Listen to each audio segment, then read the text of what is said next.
আল্লাহর নবীর দুশমনকে, নবীকে কটাক্ষকারীকে যে সবচেয়ে বড় অপরাধী মনে না করবে, তার ইমানে সমস্যা আছে, তার ইমানে খতরা আছে। তুমি আবার নতুন করে ইমান গ্রহণ করো।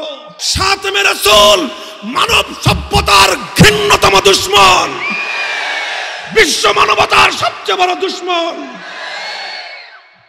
এটা আমাদের ইমান, এটা আমাদের আকীদা।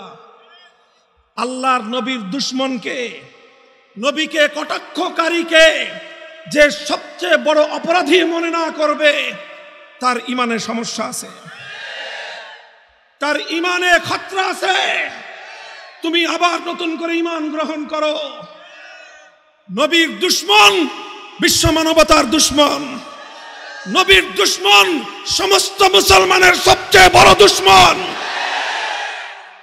সুতরাং যে সবচেয়ে বড় অপরাধী, তার শাস্তিও কি বলেন?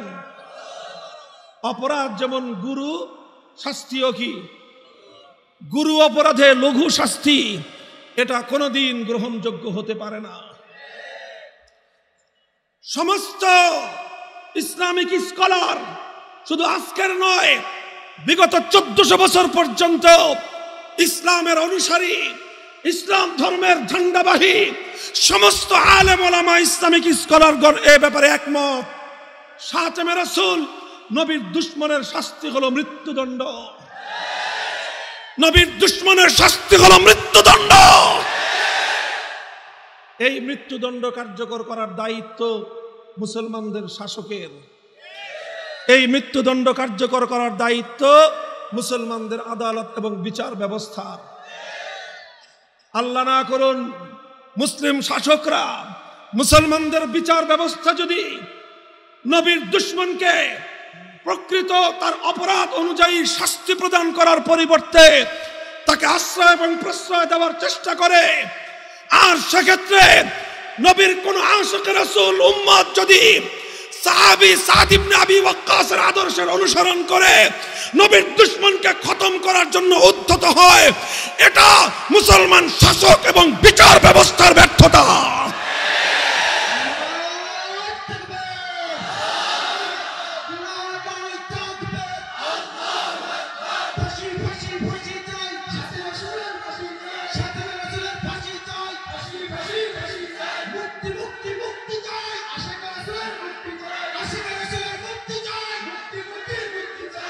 মুহতারাম হাজিরিন, কথা এই জায়গাটা স্পষ্ট।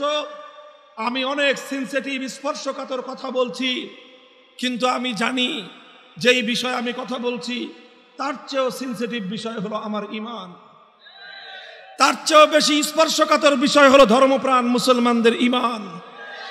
কাজে ইমান রক্ষা করার কথা আমাদেরকে বলতেই হবে। আমরা এ কথা হাইড করে যেতে পারবো না। যতদিন এ দেহে প্রাণ আছে, যতদিন এ হৃদয় স্পন্দন আছে, যতদিন এ ধমনীতে রক্তের প্রবাহ আছে, ইমানের সত্য কথাটুকু আমাকে উচ্চারণ করতেই হবে। আমি একটা ছোট্ট দৃষ্টান্ত দিই আপনাদের সামনে। বিভিন্ন মজলিসে, বিভিন্ন মাহফিলে আমি দিয়ে থাকি। মায়ের সুসন্তান, তুমি মায়ের সুসন্তান, 10 মাস 10 দিন তোমার মা তোমাকে গর্ভে ধারণ করেছেন, জীবনের ঝুঁকি নিয়ে তোমাকে তিনি ভূমিষ্ঠ করেছেন, প্রসব করেছেন, 2 বছর পর্যন্ত বুকের দুধ পান করিয়ে তোমাকে লালন পালন করেছেন। তোমার জন্য তোমার মা জীবনে অনেক সুখ বিসর্জন দিয়েছেন। হে ওই সকল মায়ের সুসন্তানেরা, তুমি যদি দেখো কোন কুলাঙ্গার তোমার মায়ের ইজ্জত নিয়ে ছিনিমিনি খেলছে, কোন লম্পট তোমার মায়ের ইজ্জত লুটবার চেষ্টা করছে, হে মায়ের সন্তান, তখন তোমার আচরণ ওই লম্পটের সাথে কেমন হবে? কোন ভয় আছে? দ্বিধা আছে এই কথা বলায়? এখন তুমি তো তোমার মায়ের উপর আক্রমণকারী, মায়ের ইজ্জত লুণ্ঠনকারী লম্পটকে তো তুমি খতম করে ফেললা। এবার তোমার বিচার হয়। বিচার ব্যবস্থা বলে তুমি একজন মানুষকে খতম করলা কেন, এখন তোমাকে জন্য বিচার হবে। তখন ওই বিচার ব্যবস্থা, ওই আদালতকে স্বাভাবিকভাবেই দুনিয়ার মানুষ এ কথা বলবে, মায়ের ইজ্জতের নিরাপত্তা দেওয়া কি তোমার দায়িত্ব ছিল না? হে বিচার ব্যবস্থা, মায়ের ইজ্জতের নিরাপত্তা দেওয়া কি তোমার দায়িত্ব ছিল না? হে শাসক গোষ্ঠী, মায়ের ইজ্জতের নিরাপত্তা দেওয়া কি তোমার দায়িত্ব ছিল না? তুমি যেহেতু মায়ের ইজ্জতের নিরাপত্তা দিতে পারো নাই, মায়ের ইজ্জত লুণ্ঠনকারী লম্পটের নিরাপত্তা দেওয়ার কোন অধিকার তোমার নাই। আর মায়ের ইজ্জতের হেফাজতকারী, সেই মায়ের দুধের হক আদায়কারী ওই সন্তানের বিচার করবার অধিকারও তোমার নাই।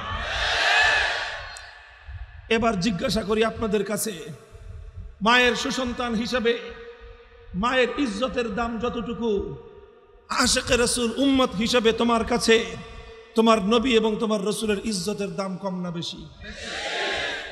মুসলমান হিসেবে আমরা আল্লাহর নবীর ইজ্জতের নিরাপত্তা চাই।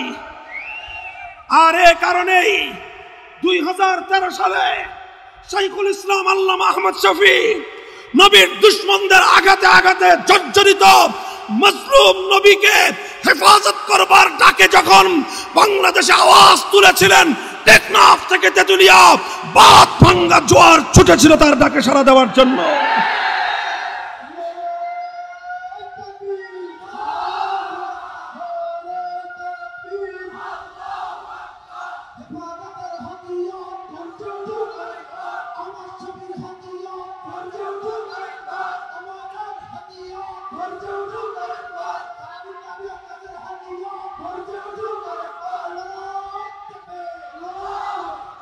বাংলাদেশের 50 বছরের ইতিহাসে এত বড় গণজাগরণের নজির নেই। এদেশের মানুষের হৃদয়ের ভাষা ছিল সেটা। এদেশের কোটি কোটি তাওহীদি জনতার হৃদয়ের আবেগ উচ্চারিত হয়েছিল শাইখুল ইসলাম আহমদ শফীর কণ্ঠে। শাইখুল ইসলাম আল্লামা আহমদ শফী আজ নেই, কিন্তু সে আওয়াজ বন্ধ হয়ে যায়নি, সে দাবি স্থগিত হয়ে যায়নি, স্থগিত হতে পারে না।